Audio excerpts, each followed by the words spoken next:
Hello বন্ধুরা, very good afternoon সবাইকে। আমি নন্দ, তোমাদেরকে ওয়েলকাম ব্যাক জানাচ্ছি ব্যাক বেঞ্চে পেটস ব্লগে। আশা করি সবাই ভালো আছো, সুস্থ আছো, মজা আছো এবং ফাটাফাটি আছো।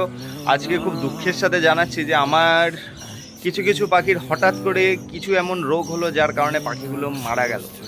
দুটো পাখির অবস্থা খুব খারাপ। তো পুরো ভিডিওটা দেখতে থাকো, আর কী হয়েছে সেটাও আমি তোমাদেরকে বলছি। দেখো বন্ধুরা, কত শখ করে আমি যখন বদ্রি পাখি নিয়ে আসলাম তার কয়েক সপ্তাহ পরই এই পাখিটা মারা গেল শুধুমাত্র রোদ আর বৃষ্টির কারণে।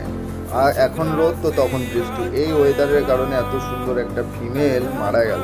ঠিক আছে, এটা এখন সবার ক্ষেত্রেই হবে। তো এরকম ওয়েদার হলে বডি স্টেবল রাখার জন্য পাখিদেরকে ওআরএস দেওয়াটা দরকার।